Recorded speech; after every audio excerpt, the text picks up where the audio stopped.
welcome to all of you on this special occasion. It's an honor to welcome Vice President of the United States, JD Vance, to the Matthias Corvinus Collegium. My name is Balázs Orbán. I'm the chairman of the board of MCC.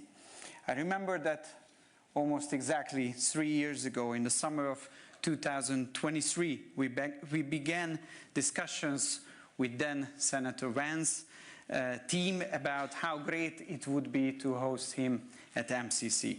At that time, we hoped he could join us, talk about his book, Hillbilly Elegy, and discuss his role in shaping modern conservative ideas in the United States. Since then, much has changed. First of all, his second book is on the horizon to be published in a few months. And since then, he has become Vice President of the United States. His visit to Budapest is especially meaningful to us. I can confidently say that the friendship between Hungary and the United States, the strong bond between our two sovereign nations, has never been better. We are very grateful that you, Mr. Vice President, came to Budapest and for the inspiring speech you gave yesterday. And we are particularly grateful to you that you found time to visit MCC, because MCC is not just an institution, it's a mission.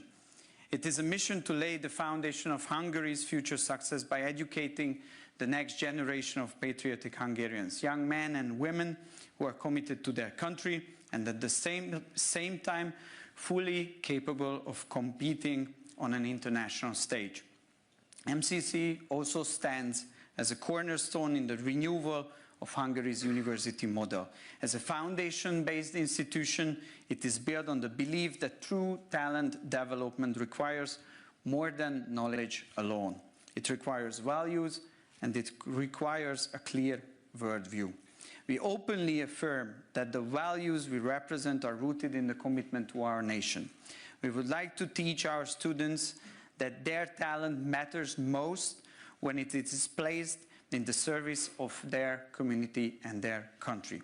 As you can imagine, this approach has not been without its critics. Liberal voices around the world continue to challenge us, and the reform of Hungary's university model has become a subject of political debate. In fact, progressive forces in Brussels have taken steps that have sanctioned Hungarian students simply because Hungary chose to reshape its higher education system to better meet the challenges of our time. In 2024, they even tried to silence conservative voices by trying to shut down the NatCon conference in Brussels that we organized together with Edmund Foundation. Quite a hostile environment. But in those moments, there were voices of support. One of the most notable among them was and is Vice President Vance. He has often spoken critically about the direction many modern universities are taking. The concerns he raises are very similar to ours. In many parts of the Western world, universities are increasingly shaped by strong progressive ideology, one that can limit freedom of thought, restrict open debate, and weaken both scientific research and true talent development. So, Mr. Vice President, allow me to thank you not only for being with us today, but for standing with us when it truly matters. Your support helps us defend our position with credibility and conviction. To us, this is more than a gesture, it's a clear sign of the enduring strength of American-Hungarian relations.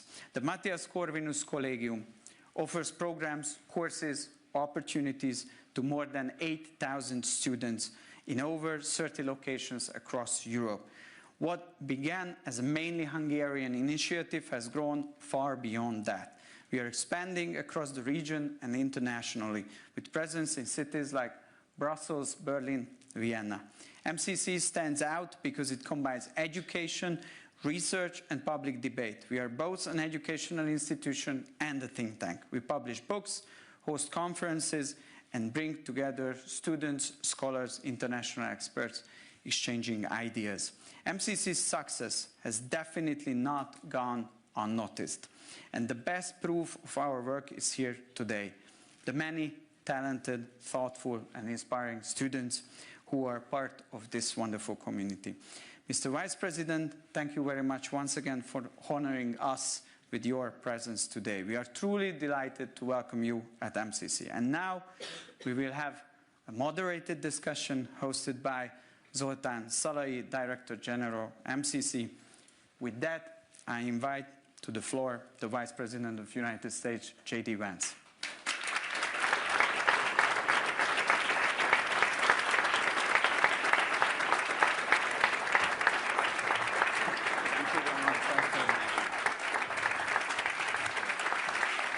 Please. Okay.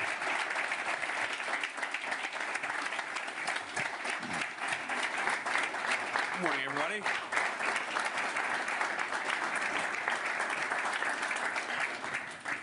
Good morning. Thank you. It's good to be with you. Good morning, Mr. Vice President. Thank you very much for coming to MCC.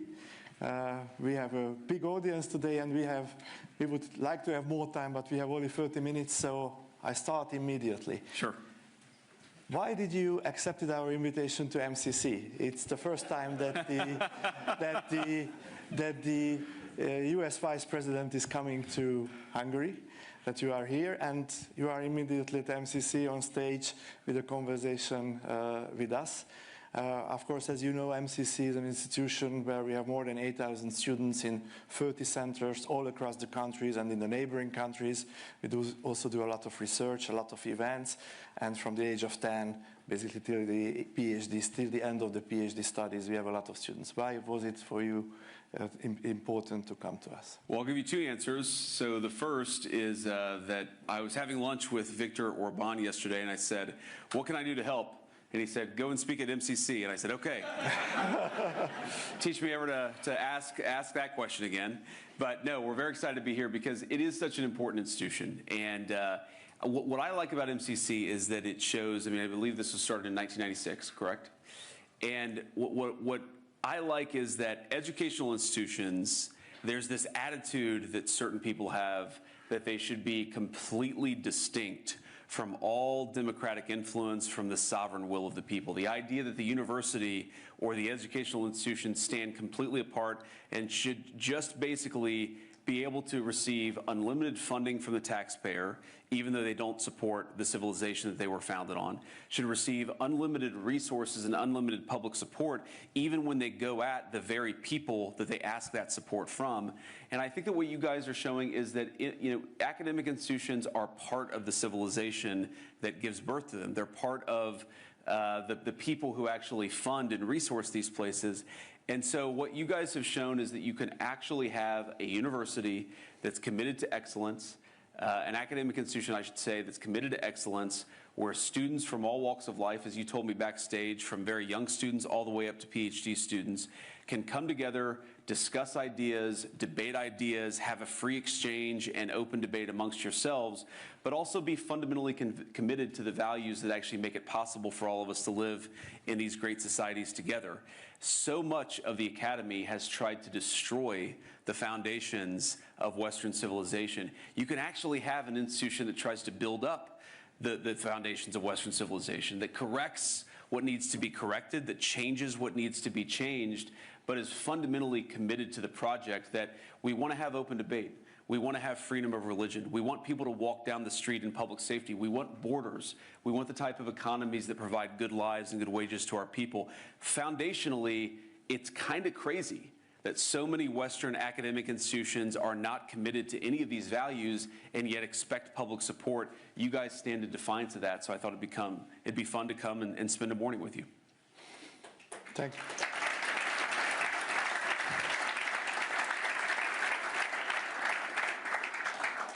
I could talk for hours about MCC, but let's jump into political topics.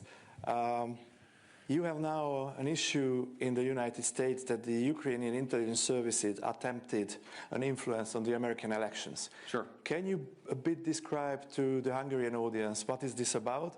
And why I ask it's because it's a topic as well in Hungary. Yes. The Ukrainian, we have this issue with the Druzhba pipeline, which is delivering oil through Ukraine to Hungary.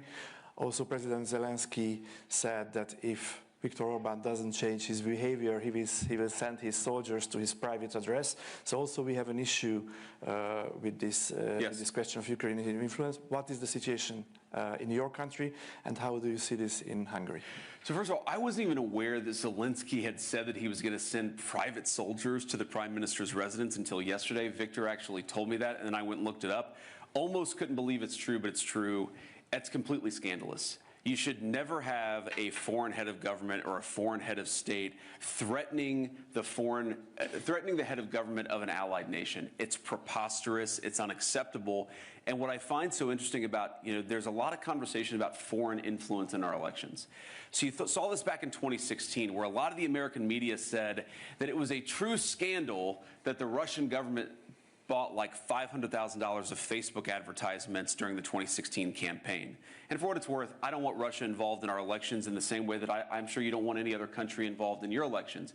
I've also been told that the Vice President of the United States coming and saying that Viktor Orban is doing a good job and is a helpful statesman to the cause of peace, that's foreign influence.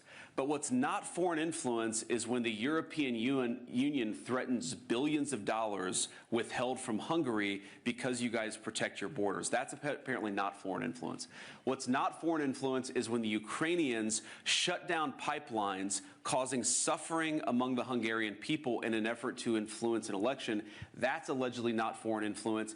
It doesn't pass the smell test. Foreign influence is when other governments threaten, cajole, and try to use economic influence to tell you how to vote. And that, to the Hungarian people, whether you like Viktor Orban or not, whether you agree with this or that policy, that is fundamentally an assault on your sovereignty. You know what I have never done, even though we have, of course, a lot of economic power in the United States of America. We are the economic and military superpower of the world. We have never threatened Hungary, saying, if you don't vote for Viktor Orban, you're not going to get this and this. We would never do that because we respect the Hungarian people enough to respect their sovereignty.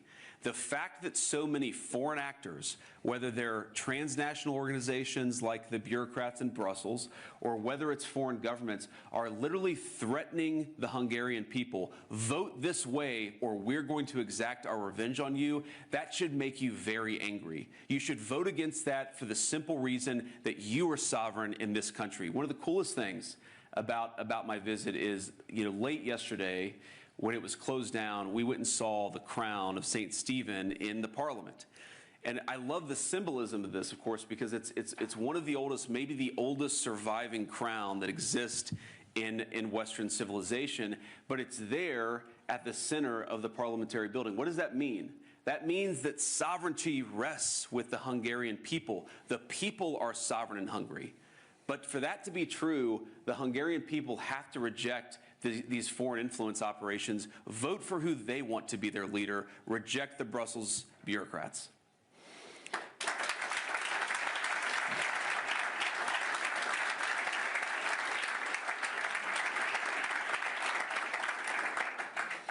You were talking about the influence from Brussels. It's also interesting how, for example, free speech is in danger. If you look on the tech companies Sure. and the influence on them from the Brussels bureaucrats, it's an important topic, it's an important question. But in connection to you, one of the largest Hungarian oppositional leftist mainstream press wrote that there is no Ukrainian or Brussels influence in Hungary, only Russian influence. Do you know this from somehow? I had not seen that observation, but again, I find it darkly ironic that people are accusing me of engaging in some kind of foreign influence. All that we're saying is that Viktor Orban, he does a good job, because he does. He's a very, very important partner for peace with the American government, because he is. I hate to say this, because there are obviously much bigger economies, much more populous countries in Europe, but most of the European political capitals have not been nearly as helpful to the cause of peace between Russia and Ukraine as Viktor Orban has. And it's not because, by the way, I've sat in private meetings with Viktor where he has very, very capably summed up the Ukrainian position, where he said, this is what the Ukrainians care about, this is what the Russians care about, because if you want to make peace, you have to understand what the two parties to the conflict actually think. It's not a betrayal to try to understand where both the Russians and the Ukrainians are coming from. It's a necessary component to achieving a peaceful settlement. That's not Russian influence, that's a desire for peace. This is not American influence. Do you know how much, again, I would never do this, but you know how easy it would be for the United States to threaten Hungary economically in the same way the EU has? We would never do that because we respect our friends enough to respect their democratic will. What's going on in the EU, what's going on in Brussels, what's going on with some of these foreign influence operations, I'm telling you, it is a scandal. It's the reason why I'm here. This is unprecedented. It's unprecedented for an American vice president to come the week before an election. The reason why we're doing it is because we thought there was so much garbage happening against Victor in this election that we had to show that there are actually a lot of people and a lot of friends across the world who recognize that Victor and his government are doing a good job and they're important partners for peace. That's why we're here, but ultimately the Hungarian people are going to be sovereigns because that's how it should be.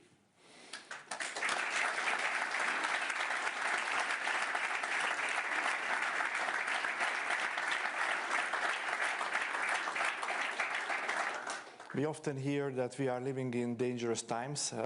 There is an ongoing situation in Iran now, but of course, which is next to our border is the Russian-Ukrainian conflict.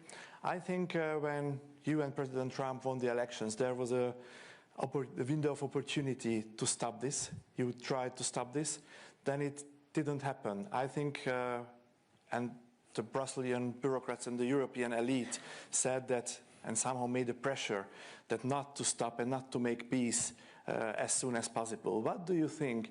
What was the motivations of the Brusselian elite not to make this peace, and how long can it take to make it? Well, first of all, yeah, you know, the president has said this in the context of the Iran conflict. He said this in the context of some of the negotiations between Russia and Ukraine. As much as we love Europe, and as much as we love European peoples and cultures, I mean, the United States, as you know, is very much a daughter nation of the European continent. We've been disappointed by a lot of the political leadership in Europe because they don't seem particularly interested in solving this particular conflict. And what the president has said is it's the hardest war to solve. In some ways, we thought it would be the easiest, but it has been the hardest. We've been at it for now 14 months, and we're just going to keep on working at it. We have made significant progress. I mean, if you go back to where we were in the beginning, where we couldn't even get the Russians or the Ukrainians to put on paper what is it that you want in order to settle the conflict, we've now gotten that. And we've got pieces of paper from the Ukrainians and pieces of paper from the Russians. We've actually got them to state their positions, and over time, their positions have gotten closer and closer together. Now, obviously, they're not perfectly aligned, because if they were, the conflict would be over. But, you know, we've had a lot of help from some of our friends. I think Giorgia Meloni in Italy has been very helpful. You know, even some of the Western European capitals have been helpful, at least behind the scenes.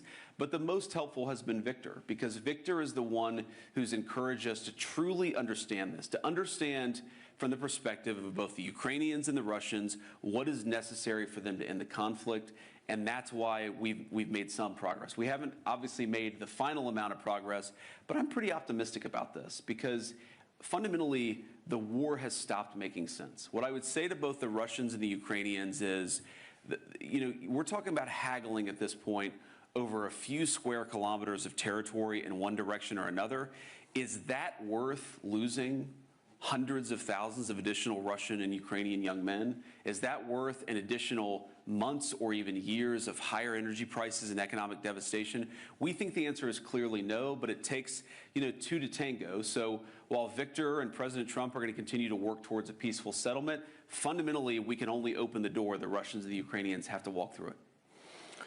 And what do you think about Europe? Europe has several problems if we look on the growth numbers of the European Union, on the competitiveness, on the energy prices. How do you see Europe, and what could be the future for Europe under these circumstances? Yes, you know, it's very sad, because there's so much. I talked about this in my speech last night a little bit. There's so much discussion in the European press. You know, do Vance and Trump and Rubio, do they hate Europe? Do they love Europe? The answer is we absolutely love Europe. It's an important trading partner, but most importantly, again, like I said, it's an important cultural cousin of the United States of America. The ideas that founded the United States of America were first birthed on the European continent. We're very mindful of that fact. And of course, we love the people, the culture, the everything about this place. But we do have some disagreements with the political leadership. In particular, why have the Europeans, while saying, by the way, that Russia is the biggest national security threat, why have the Europeans made themselves completely dependent on unreliable sources of energy?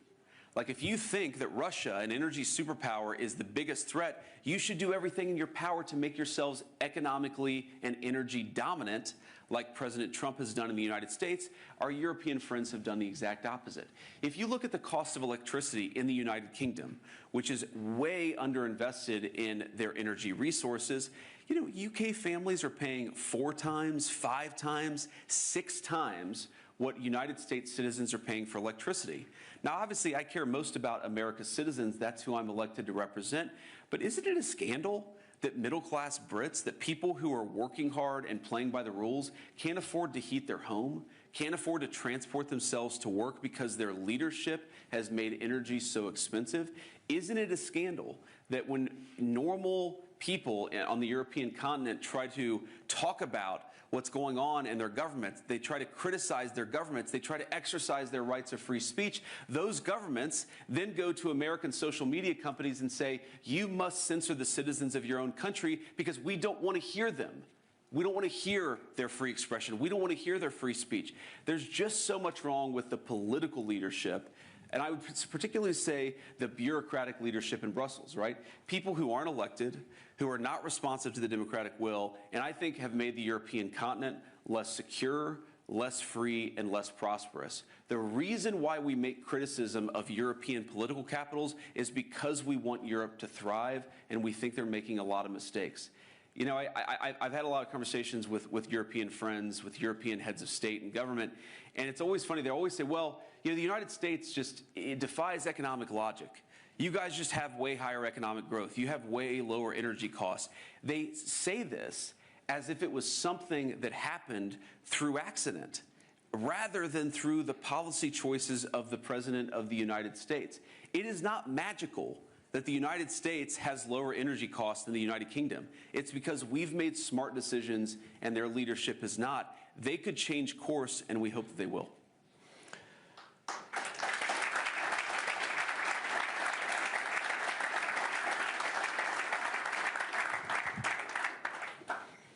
I have the opportunity now to ask you about Iran. There are latest developments, I think very positive developments during the night that we received, that there is a ceasefire.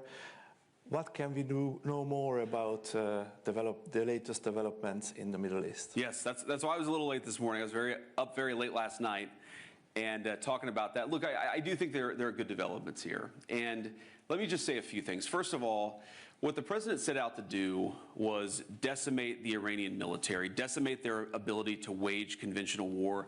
And that military objective, as the president said yesterday, as I said yesterday, has been achieved. And because of that, what the president did is he basically issued an ultimatum to the Iranians. He said, open up the straits, stop trying to hold the world's economy hostage, and we'll engage in a ceasefire. And that's exactly the agreement that we came to last night. The Iranians have agreed to open up the straits. The United States has agreed to stop attacking. And not just the United States, but also our allies have agreed to stop attacking. And that is the basis of this fragile truce that we have, which is now 8 to 12 hours old. Now, here's what I'll say about this. I've learned a lot about the Iranian system and a lot about the way the Iranians negotiate. As the president told me last night, the Iranians are better negotiators than they are fighters. I'm sure they don't like to hear that, but it's true. But here's a couple things. So, one, just in the response that we've seen from various segments of Iran, you have on the one hand people within Iran who have responded very favorably. The foreign minister who said, look, we agreed to the United States' terms. We'll do a ceasefire, we'll do a negotiation, we'll open the Straits of Hormuz, and then we'll see if we can come to more agreement down the road. So some of the people have responded favorably and have said the right things. And then you have some people on social media within their system who are basically lying about what we've accomplished militarily. They're lying about the nature of the agreement. They're lying about the nature of the ceasefire. And so you have just, even within their system, and this is why I say this is a fragile truce, you have people who clearly want to come to the negotiating table and work with us to find a good deal.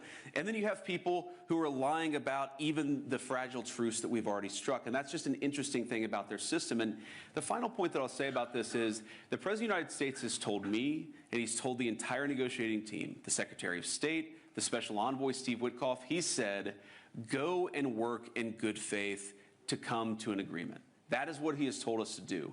If the Iranians are willing, in good faith, to work with us, I think we can make an agreement. If they're going to lie, if they're going to cheat, if they're going to try to prevent even the fragile truce that we've set up from taking place, then they're not going to be happy. Because what the president has also shown is that we still have clear military, diplomatic, and maybe most importantly, we have extraordinary economic leverage. So the president has told us not to use those tools. He's told us to come to the negotiating table. But if the Iranians don't do the exact same thing, they're going to find out that the president of the United States is not one to mess around. He's impatient. He's impatient to make progress. He has told us to negotiate in good faith. And I think if they negotiate in good faith, we will be able to find a deal. But that's a big if. And ultimately, it's up to the Iranians how they negotiate. I hope they make the right decision.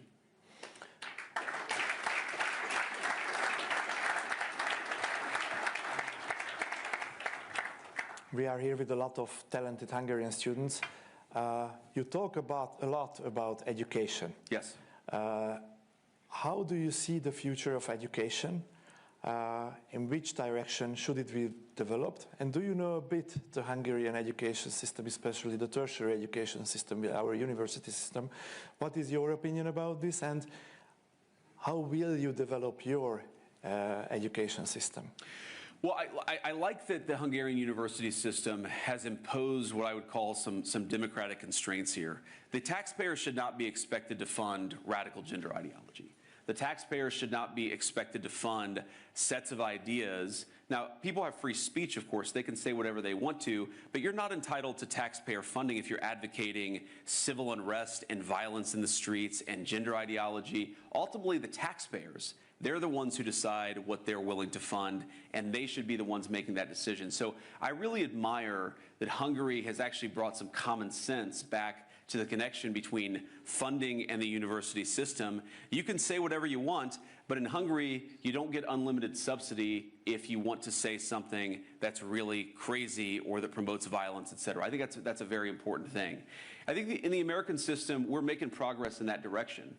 We've said to the university system in the United States that you're no longer allowed to discriminate based on race. This sounds crazy, but 3 years ago, not only were they allowed to, but they were actively encouraged to discriminate against white students, against students of certain faiths. They were told, against Asian students, they were actually told that you had to have a higher score if your skin color was a certain tone, and a lower score if your skin color was a different tone. That's a violation of the American law. That's a violation of the American Constitution. That's a violation of basic morality. And the United States has now stopped that practice thanks to the leadership of the President and our Secretary of Education. So we're making progress, I think, in frankly reining the university system in. Less discrimination, more promotion of free speech, more recognition that taxpayer funding is not unlimited, and that's a very good thing. And I think, you know, fundamentally, the education system has two roles. It has to prepare people to become effective and capable workers. They have to have the skills necessary to contribute to the modern economy, and they have to have the thought processes. They have to have the ability to think critically so that they can participate in a modern democracy. And I think that's what the education system has to do. For too long in the West, what it did is it didn't teach any useful skills, and it also brainwashed students. So it failed on both of those accounts. What we're trying to do in the United States, and I think you guys are trying to do in Hungary, is make sure that if you get a university degree, you have one of two things and hopefully both. You either have a useful skill for the workforce, or you have the ability to think critically about society's challenges. And again, ideally you have both of those things. If you don't have those things, you shouldn't be paying for an education.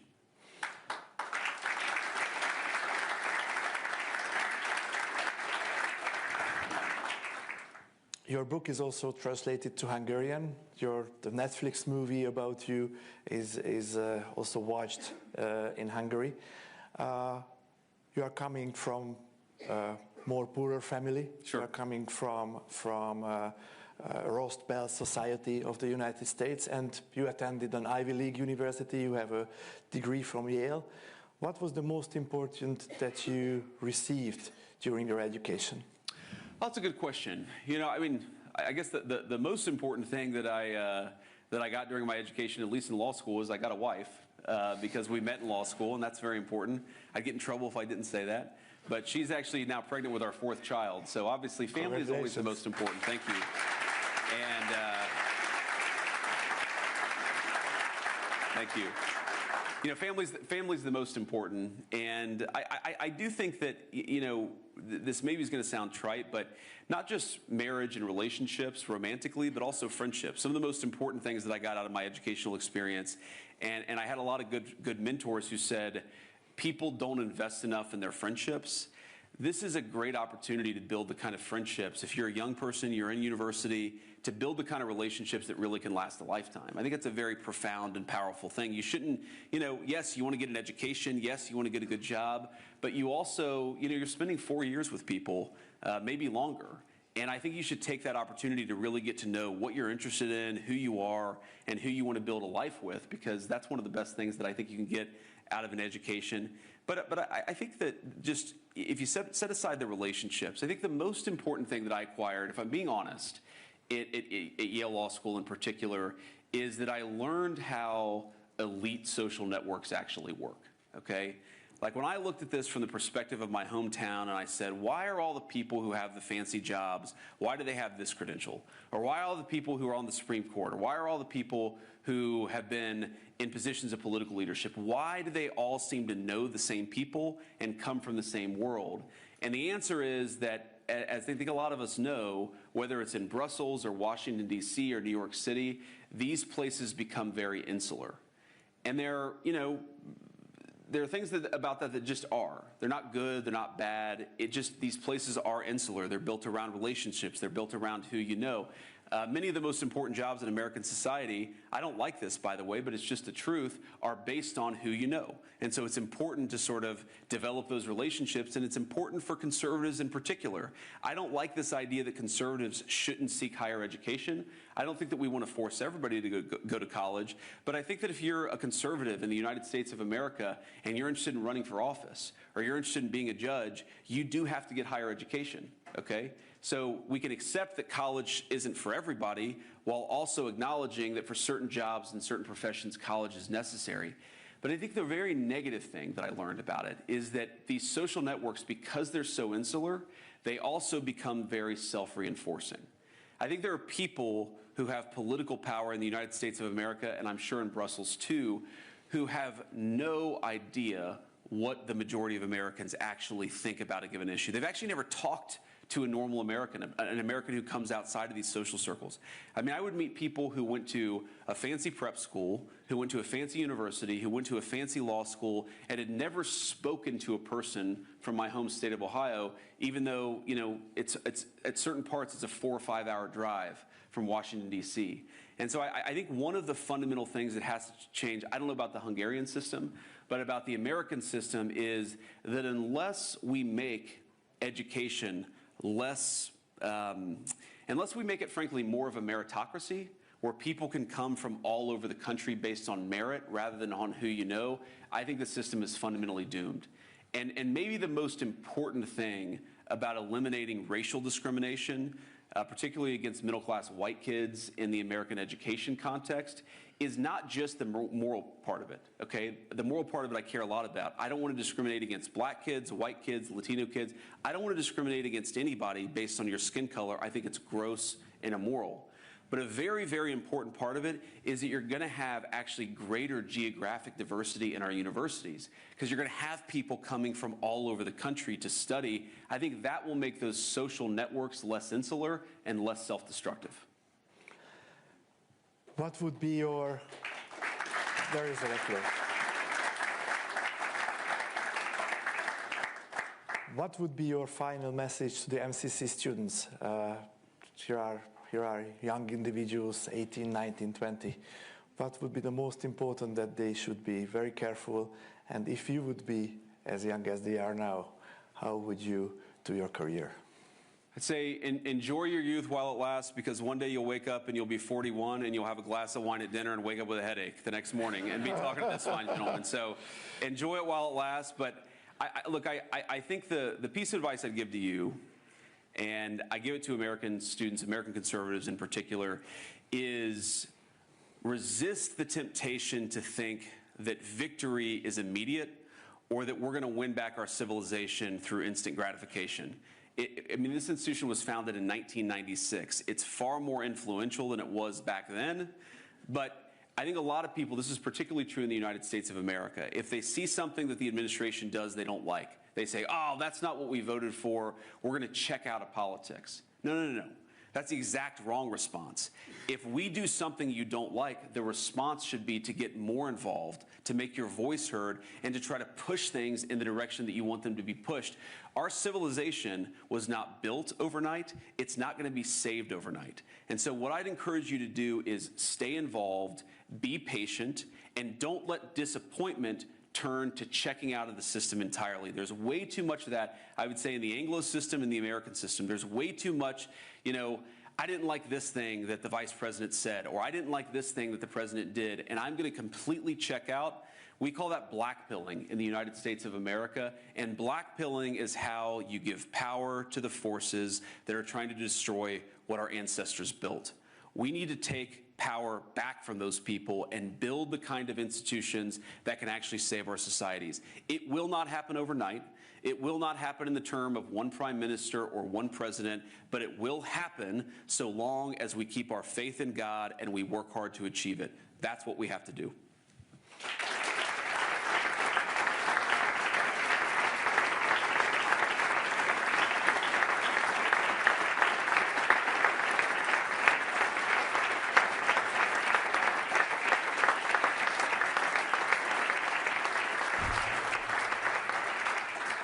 Standing ovation at MCC. Vice President JD Vance, thank you very much, and be a frequent guest at MCC. Thank you. I appreciate Thank you very it. much.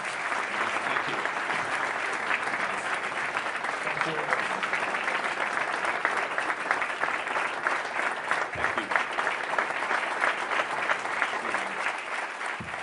Thank you all.